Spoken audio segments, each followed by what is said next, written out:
아멘.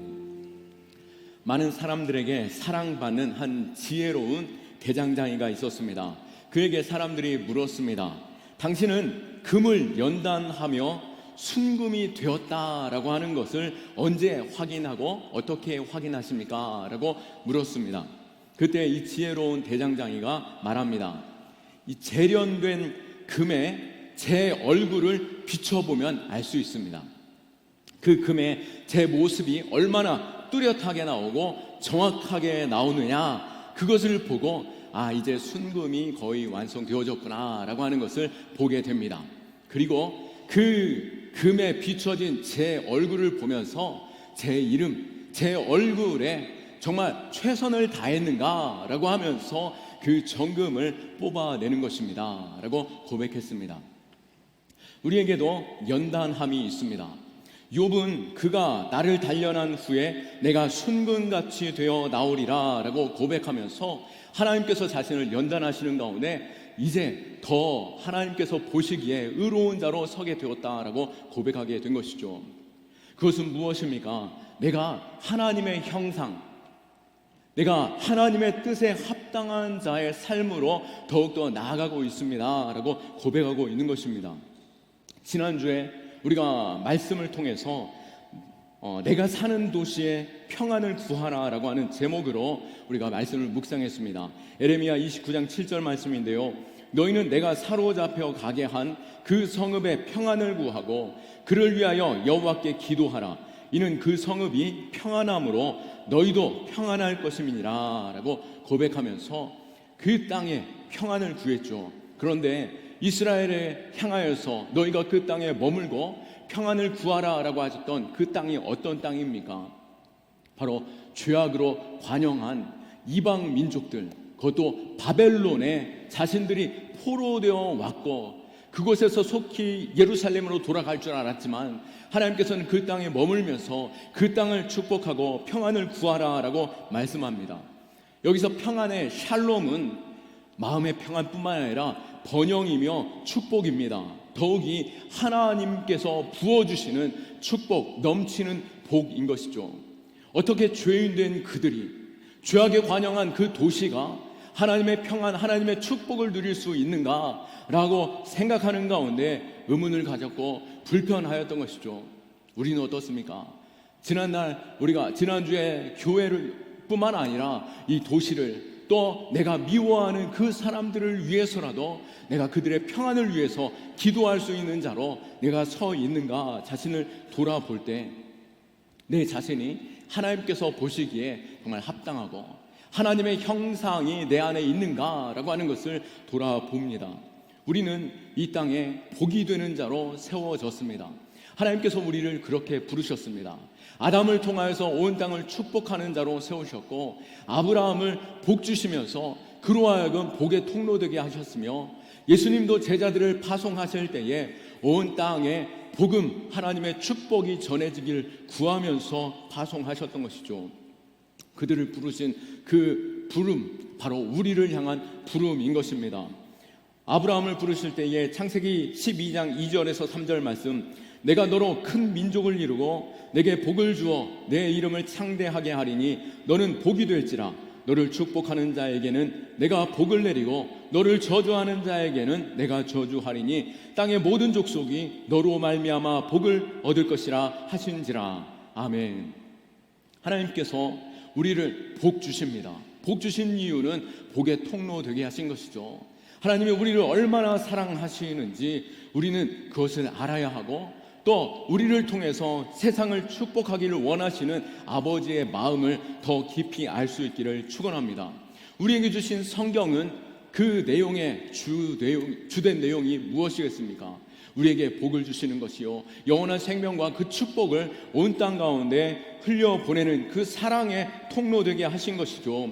갈라디아서 5장 14절 말씀에 온 율법은 내 이웃 사랑하기를 내 자신같이 사랑하라 하신 한 말씀에서 이루어졌느니라. 아멘.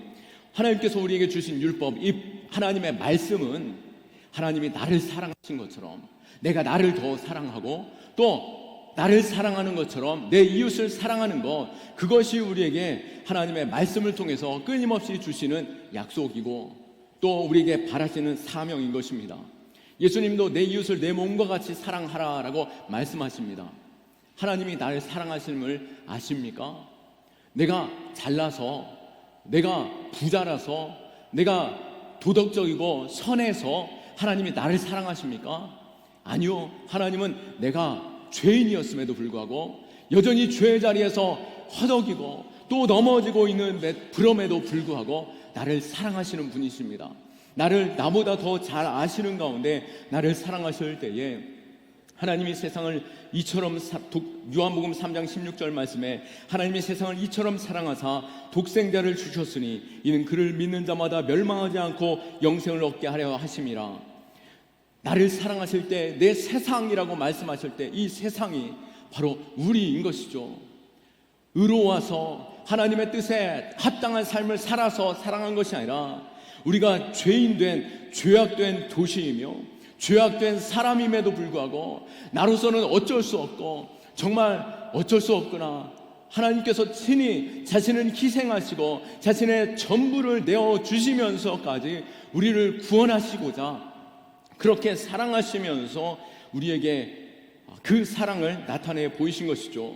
로마서 5장 8절 말씀에도 우리가 아직 죄인 되었을 때에 그리스도께서 우리를 위하여 죽으심으로 하나님께서 우리에 대한 자기 사랑을 확증하셨느니라 라고 말씀하신 것처럼 우리가 의로워서 사랑하신 것이 아니라 죄인이기 때문에 사랑하시며 우리를 구원의 자리로 그 보혈의 피로 이끄시고 모든 죄를 해결하신 것입니다.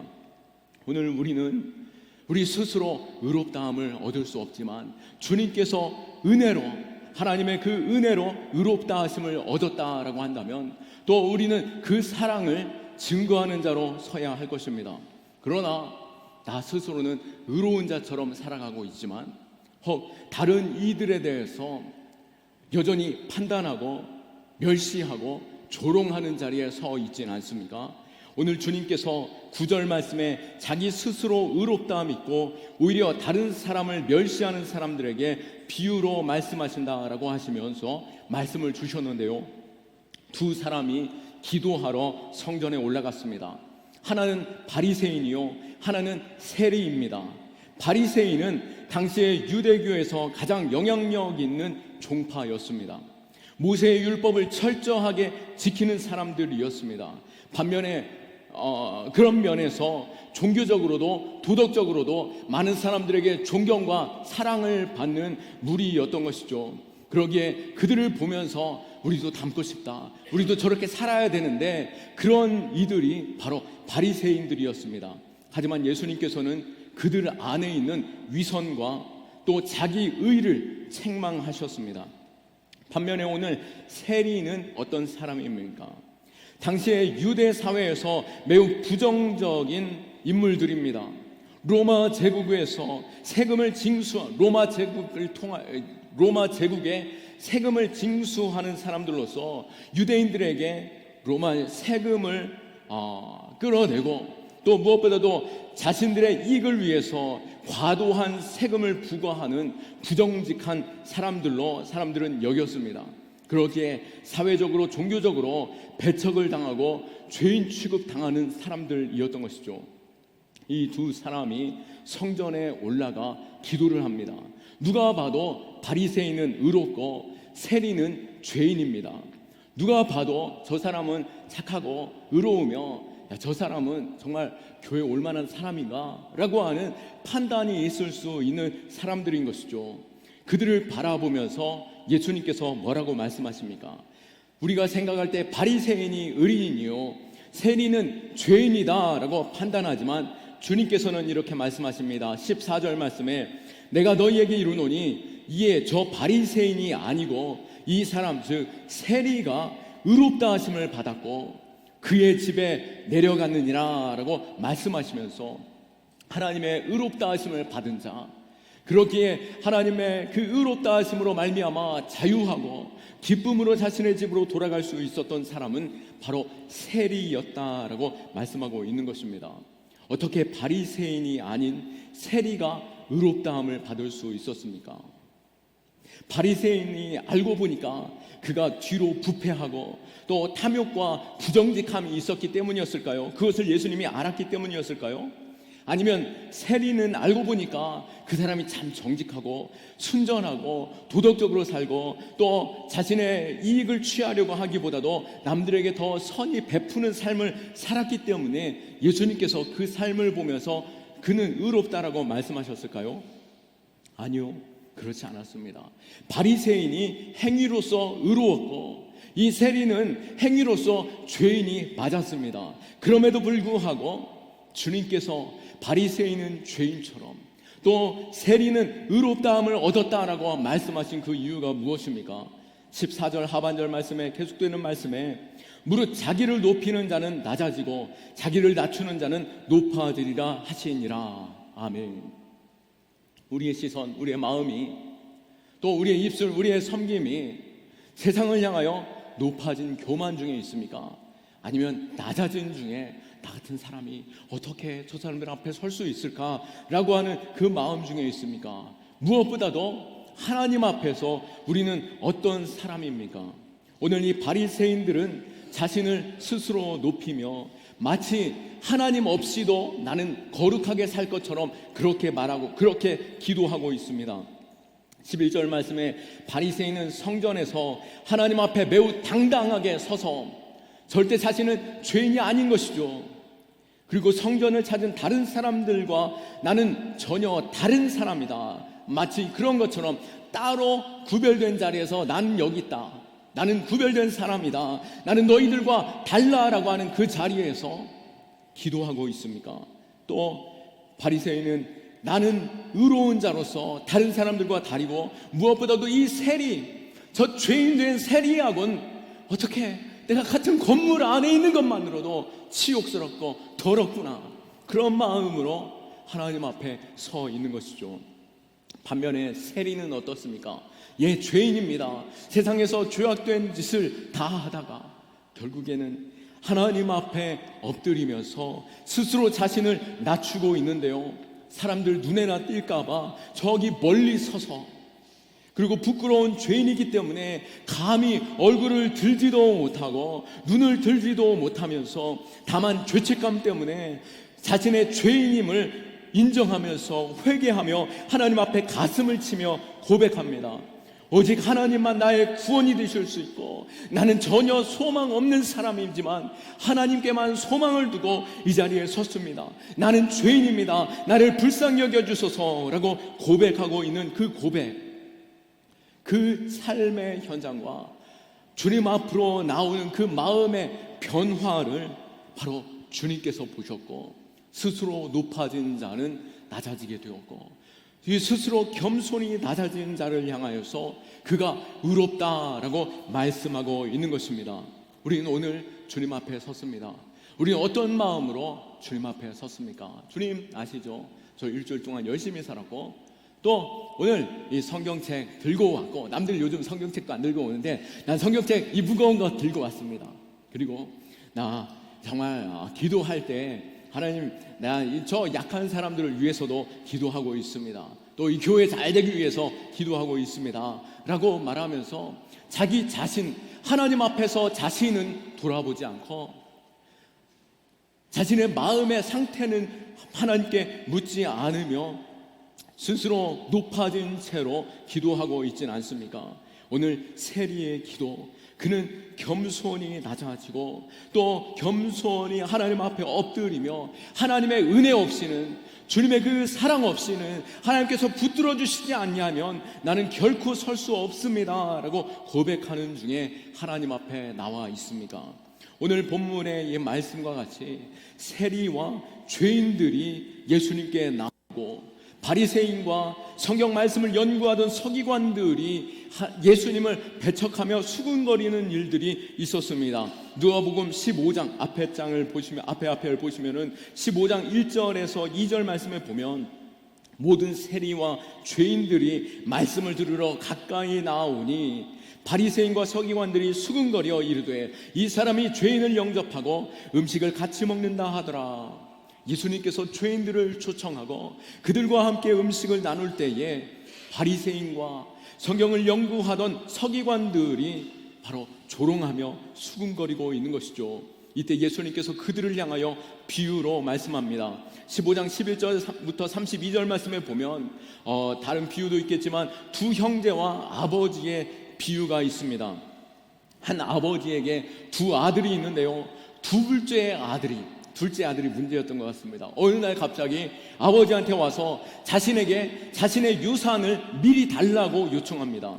당시 유대 사회에선 아버지가 죽은 후에 유산을 받을 수 있는데요, 그 말은 즉슨 아버지가 살아 계심에도 불구하고 건강하심에도 불구하고 유산을 달라라고 하는 것은 매우 불경스럽고 충격적인 일이며 율법에 의하면 그는 돌에 맞아 죽을 일인 것입니다. 그러기에 그는 돌에 맞아 죽을까봐 그랬을까요? 그 마을을 떠나 아버지가 그 둘째 아들에게 유산을, 그래 너의 유산을 내가 주리라 라고 하면서 유산을 넘겨줬고, 그 둘째 아들은 마을을 떠나 먼 나라로 떠나 그곳에서 허랑방탕한 생활을 합니다. 결국 어떻게 됩니까?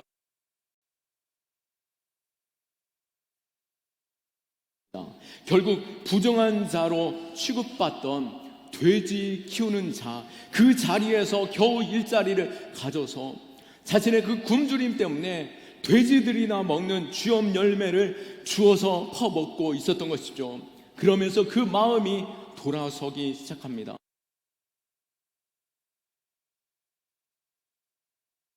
자신이 이제는 아버지의 아들로는 자격이 없지만 내가 아버지께 돌아가자. 그러면은 그 집에, 내 아버지 집에 종들처럼 먹을 건 제대로 먹을 수 있겠지 않겠느냐라고 하면서 돌이켜 아버지께로 돌아가는 것이죠. 손이 발이 되도록 빌면서 종 되도록 부탁할 것을 마음에 가지고 돌아가는 것입니다. 그때 돌이켜 돌아갈 때 마을에 나타나는 그 순간 아버지께서 급히 달려 나오면서 그 아들을 온몸으로 감싸 안고 누가 돌을 던져도 내가 맞으리라 라고 하는 그 마음으로 아들을 붙잡고 흐느껴 울며 그에게 금가락지를 끼워주고 옷을 입혀주고 온 마을 사람들을 초청하여 이 아들이 내 사랑하는 아들이다, 누구도 이 아들을 해할 수 없다, 더욱더 사랑하고 이 기쁨의 잔치에 동참하라라고 초청합니다. 이러한 초청에도 이 잔치에 들어오지 않는 한 사람이 있었습니다.